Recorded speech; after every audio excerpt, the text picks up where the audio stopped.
Ya, assalamualaikum warahmatullahi wabarakatuh. Perkenalkan saya Anggi. Hari ini kita akan mengenal STP atau sistem pengolahan limbah cair yang ada di gedung ya. Kita masuk ya, ini pintu utamanya. Kita langsung ke primary ya. Untuk bak pertamanya, bak screennya kita langsung ke pertama aja dulu.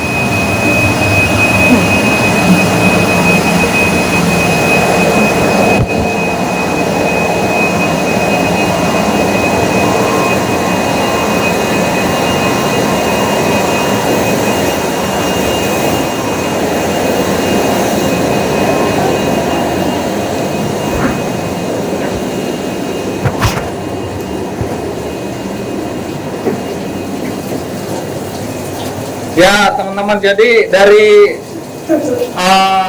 limbah dari atas, dari gedung, semua itu akan masuk ke sini ya. Ini penampungan pertama kali, namanya bar screen atau penampungan kotor gitu ya, penampungan awal. Dia cuma sekat-sekat gitu aja. Oke, di sini saya rasa nggak perlu panjang lebar ya, kita langsung lanjut ke primary-nya.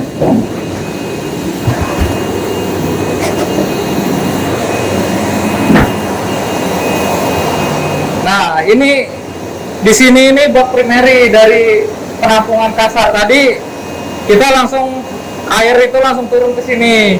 Nah, di sini nanti akan ada lemak-lemak ini, lemak-lemaknya banyak ya. Lemak-lemak ini harus diangkatin setiap hari karena lemak ini kan nggak bisa hancur gitu ya. Dia kita harus angkat setiap hari supaya kualitas air juga bersih gitu. Nah, ini penampungan pertama, dia dari primary dari bar screen tadi ya, dia ke sini. Nah, dari sini lemaknya diangkatin setiap hari, baru dia akan ngalir ke namanya bak equalizing. Nah, dari primary lemak-lemak itu dia akan ngalir ke sini equalizing, penampungan air kotor pertama. Ini adalah bak penampungan untuk air kotor ya. Jadi dari lemak yang udah diangkatin, ini penampungannya di sini semua nih. Dia emang equalizing pasti besar ya, baknya gede. Nah, equalizing ini disarankan emang harus ada blower ya, supaya airnya itu tidak diam dia. Jadi airnya itu terus bergerak supaya lumpur-lumpurnya itu nggak menumpuk di bawah. Nanti lumpur-lumpurnya itu bisa diangkat pompa supaya bisa disaring. Kalau nggak dipasang seperti ini, blower gini, dia bisa kotor lah, malah kotorannya numpuk banyak di bawah jadinya. Nah, ini blowernya. Untuk blower terserah ya, disaranin sih 2 emang, minimal 2 supaya bisa buat ganti-gantian. Disaranin dia emang 2 buat ganti-gantian supaya nggak terlalu panas banget. Karena ini emang blowernya disaranin nyala terus. Dari equalizing itu, nah equalizing ini pompanya, ini pompa equalizingnya. Dari equalizing itu dia akan naik ke pompa nih, naik pompa masuk ke bak penampungan penyaringan clarifier 1 namanya. Itu kelihatan seperti yang dilihat, ada pipa bolong-bolong dan air ngalir. Jadi fungsinya pipa bolong-bolong itu untuk menyaring kayak ada lumut-lumut, ada itu nanti akan dia nyangkut di situ tuh, ada kotoran yang masih nempel nyangkut di situ. Nah, kotoran itu harus kita bersihin juga ya setiap hari. Ya harus dicek, dibersihin supaya kotorannya itu nggak jatuh lagi. Dan di dalam clarifier ini dia ada saringan, apa ya, bukan saringan, filter penahan air gitu. Jadi air itu nggak langsung ngalir. Air itu dia akan tertahan, alirannya jadi lebih lambat gitu ya, lebih lambat, tertahan sirip-sirip gitu, sirip-sirip tertahan. Nah, ada pasir-pasir dan lumpur itu dia akan jatuh ke bawah, air yang bagian atas itu baru dia ngalir. Nah, keluaran dari situ itu udah lumayan bersih ya untuk airnya, udah sedikit tersaring lah ya, nggak kotor banget. Dan untuk baknya ini dia bentuknya itu di dalam seperti kerucut. dia kerucut ke bawah. Makanya di tengah itu ada pipa namanya air lift. Kalau dilihat ya, itu pipa 4 ini itu pipa air lift. Jadi fungsinya pipa itu dia pakai tekanan udara. Jadi udara dari blower buat ngangkat lumpur-lumpur yang dari bawah itu masuk ke penampungan lumpur. Nanti kita lihat penampungan lumpurnya ya. Sekarang dari situ kita akan masuk ke sini. Jadi dari clarifier 1 setelah ada sekat-sekat, disaring-saring begitu, nah dia air yang bagian atas itu yang sudah tidak begitu kotor banget lah ya, dia akan ngalir ke sini. Nah ini adalah bak biodetox atau bakteri. Ini adalah bak yang komponen utama yang di STP ya. Di sini itu kita perkembangbiakan bakteri baik yang buat memakan bakteri penyakit ya, bakteri penyakit dari air limbah itu kan banyak penyakitnya. Nah jadi di bakteri sini nanti akan dimakan, dibersihkan gitu, disterilkan. Nah ini bak biodetox harus dipasang blower ya, karena bakterinya kalau nggak dipasang blower, nggak dikasih air, nggak dikasih udara, dia bakal mati.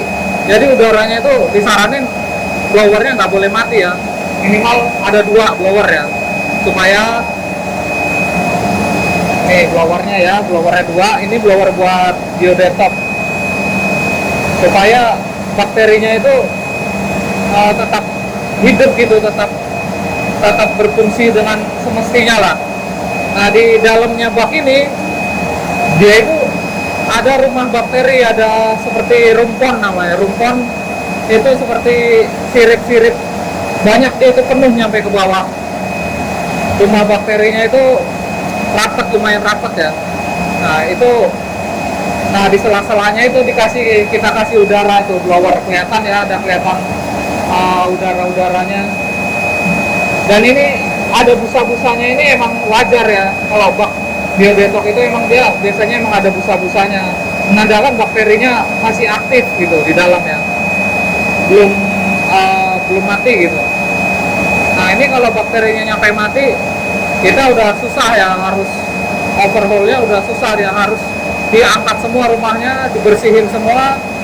Nah itu kayak kotorannya dibersihin dulu semuanya, baru diisi air lagi, baru diisi bakteri lagi. Jadi disaranin harus benar-benar dijaga bakteri supaya tetap hidup, supaya dia nggak mati, karena komponen utamanya ini emang dari bakterinya ini. Nah dari sini dia akan ngalir flow, pipanya itu 1. Nah yang ini namanya bak clarifier 2. Clarifier 2 ini fungsinya sama seperti clarifier 1 ya. Jadi untuk menahan flow, aliran air itu supaya nggak langsung ngalir. Jadi tertahan sirip-sirip, dan kayak ada pasir-pasirnya itu, pasir-pasir dan ada lumpur-lumpur, dia akan turun ke bawah dan air yang bagian atas akan ngalir. Dan sama ya, di sini dia bentuknya kerucut, dan kerucutnya ada 2 kalau yang ini ya. Jadi pas ada air lift ini adalah posisi pas di tengah-tengah, posisi center pas kerucutnya ya, kerucut di baknya ini, dia pas kerucutnya nih. Fungsinya buat ngangkat lumpur-lumpur yang pas di bawahnya itu, di kerucutnya itu langsung keangkat buat ke bak penampungan lumpur. Nah ini sama seperti itu. Seperti itu, kita akan langsung lanjut ke sini ya. Nah kalau ini namanya bak klorinasi. Klorinasi ini buat kaporit ya. Jadi fungsinya itu untuk lumayan menjernihkan air dan membunuh bakteri yang keluar dari sana itu, keluar dari, ada yang bakteri baik, ada sisa bakteri jahat, yang bakteri penyakit itu akan di sini, di sisa-sisanya itu akan disterilkan lagi. Dia akan diinjek dari pompa, pakai pompa ini. Nah, ini namanya dosing pump. Dosing pump ini dia akan nginjek air dari kaporit. Kita di sini pakai kaporit tablet ya, jadi nggak banyak ampasnya, nggak ada ampasnya ya, karena dia pakai kaporit tablet. Nah, dari sini, keluaran dari sini, pipa dosing pump, dia akan masuk ke sana, diinjek ke pipa yang gede itu. Pipa gede itu dapatnya dari keluaran dari bak clarifier 2. Keluaran dari bak clarifier 2, keluarannya itu akan diinjek, disuntik dari dosing pump kaporit ini ya.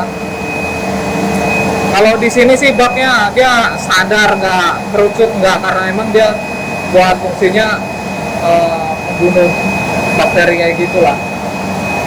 Nah, dari sini bak klorinasi,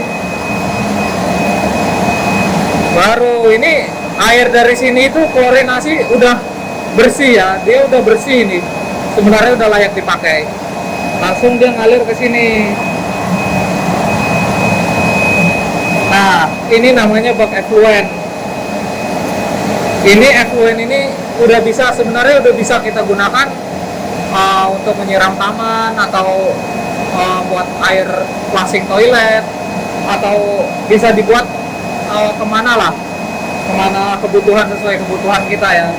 Atau mungkin kalau misalnya udah pemakaiannya sedikit, ini kita buang ke saluran kota pun aman, jadi nggak bakal menimbulkan limbah yang berbahaya untuk lingkungan, karena air dari sini itu pH-nya juga sudah nggak asam ya, dia udah melewati proses-proses itu, bakteri, proses penyaringan, proses kaporit, itu dia sebenarnya udah bisa dipakai di sini. Nah, kalau di sini kita makainya dari sini, kita pakai buat taman ya. Buat taman itu kita akan lewati ini namanya filter pump. Filter pump ini fungsinya sebelum masuk ke penampungan terakhir itu akan melewati sand filter dan carbon filter. Sand filter dan carbon filter. Nah, ini dia. Ini sand filternya dan ini carbon filter. Fungsinya supaya air yang masuk ke penampungan terakhir itu, penampungan recycling namanya ya. Penampungan recycling itu airnya sudah jauh lebih bersih karena sudah tersaring lagi menggunakan sand dan carbon filter. Untuk posisi penyaringannya dia pakai ball valve manual ya. Jadi di sini ball valve-nya manual, kita operasiinnya manual, bukan pakai hidrolik seperti itu ya, manual ya. Jadi kita ngalir dari sini nih, kita kelihatan ya, ini posisi kebuka, ini posisi tutup. Nah, ini air ngalir akan ke atas, masuk ke penyaringan, ini harus tutup ya. Dia akan keluar dari bawah. Nah, ini untuk drain. Gunanya untuk saat kita backwash, dia baru dipakai. Dari sini kita masuk sini dia. Nah, ini kebuka nih. Setelah proses sand filter, dia akan ngalir. Nah, dia masuk ke sini lagi nih, ke carbon filter. Carbon filter sama, dia keluar dari bawah. Nah, keluar dari sini seperti ini, ngalir. Nah, itu dia akan masuk ke bak recycling. Nanti kita lihat bak recyclingnya ya. Kalau untuk posisi backwash, kita harus sebaliknya ya. Kalau posisi backwash, dia ngalirnya lewat bawah, baru keluar lewat atas. Nah, kalau posisi backwash, jadi valve yang ini harus ditutup. Valve yang ini ditutup, yang ini dibuka. Jadi dia akan ngalir seperti ini, ngalir ke bawah dulu, nah, ke bawah, baru lewat sini. Di sini kita buka ini kita buka, ini kita tutup dulu. Untuk backwash satu-satu ya, nggak bisa langsung dua-dua. Sand filter dulu atau carbon filter. Nah, ini kita buka, ini kita tutup. Dia nanti akan ngalir dari atas ke sini. Dia akan kebuang ke bak bak equalizing. Dia masuk ke sini lagi, equalizing ya. Sama untuk carbon filter, prosesnya back wash-nya seperti itu juga. Untuk proses back wash itu disarankan ya setiap hari dilakukan back wash ya, supaya hasilnya maksimal, supaya kotoran-kotoran yang di dalamnya ini tidak menumpuk. Kalau udah numpuk itu udah susah, back wash-nya nanti udah susah, dia bakal lengket, bakal nempel, masih susah dan hasil kurang maksimal jadinya. Nah, setelah di sini kita akan lihat masuk ke bak lumpur ya, namanya bak penampungan lumpur dari clarifier ya. Ini tempatnya agak sempit ya, agak susah emang.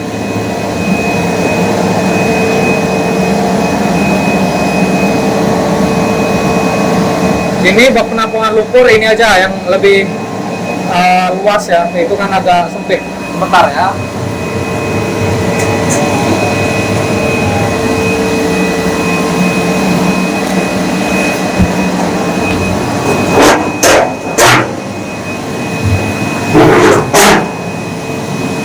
Nah, ini bak lumpur ini bak penampungan lumpur dari clarifier. Lumpur-lumpurnya masuk ke sini.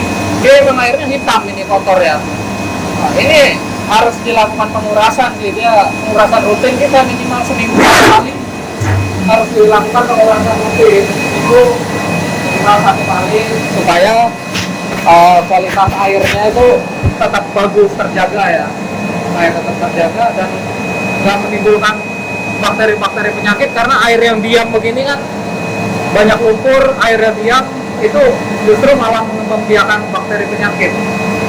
Disarankan memang harus dikuras minimal seminggu sekali. Bak clarifier juga sama. Mau untuk bak klorin, bak clarifier 1 dan 2 itu disarankan pengurasan dilakukan rutin supaya hasilnya maksimal. Oke, kita ke bak recycle ya.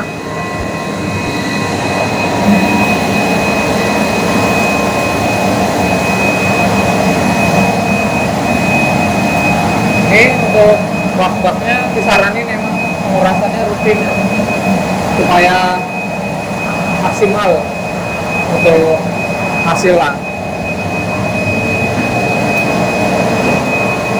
Nah, ini di sini ini air kelihatan ngalir ya, belum penuh. Air ngalirnya ini itu dari filter pump yang tadi.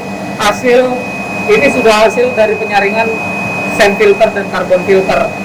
Dan air ini kita di sini dipakai buat penyiraman taman. Jadi limbah cair itu dari gedung kita, karena kalau gedung nggak boleh langsung dibuang ya. Kalau limbah cair gitu kan harus emang diolah dulu. Dan limbah cair ini akhirnya kan bisa dimanfaatkan kembali dari yang kotor banget gitu kan, banyak sampah, banyak ya limbah cair manusia lah gitu ya di gedung. Ini bisa kita manfaatkan kembali untuk menyiram taman, untuk misalnya flushing toilet atau lain-lain, cuci mobil, bisa kita pakai ya. Dan untuk pengecekan ini biasanya rutin sih, untuk pH-nya, keasamannya gitu. Ini sudah standar lah, untuk tingkat keasamannya nggak begitu kuat ya. Jadi di kulit juga sih udah aman nih, jadi aman di kulit. Untuk radarnya kita pakai radar yang seperti itu ya, radar yang biasa semuanya, radar yang NONC biasa. Jadi kalau airnya penuh dia akan ngangkat dan ngontek untuk memutuskan pompa. Kalau air kosong dia akan turun, radarnya akan turun untuk menyalakan kembali pompanya. Jadi untuk radar saya rasa nggak begitu spesial ya radarnya, radar standar yang dipakai untuk rumahan atau di rumah juga sering dipakai untuk buat toren-toren. Nah, ini terakhir ini panel kontrol ya. Panel kontrolnya kita kelihatan ya, di sini udah banyak nama-namanya nih. Ini aerator, ini coaling pump, pompa coaling, sesuai namanya lah. Ada blower, ada pompa effluent. Nah, di sini ada kontrolnya. Dan untuk ini sistem alarmnya juga sudah terpasang. Jadi kalau misalnya ada trouble trip atau apa, dia akan masuk alarm untuk supaya memudahkan teknisi juga kan. Jadi kalau ada trouble atau apapun, kita langsung bisa fast fast respon gitu, nggak berlarut-larut. Karena kalau STP ini berlarut-larut, misalnya ada alarm, airnya semakin menumpuk dan itu bahaya ya, bahaya. Saya rasa cukup sekian ya, semoga informasinya bermanfaat. Ya, terima kasih, sampai jumpa kembali ya.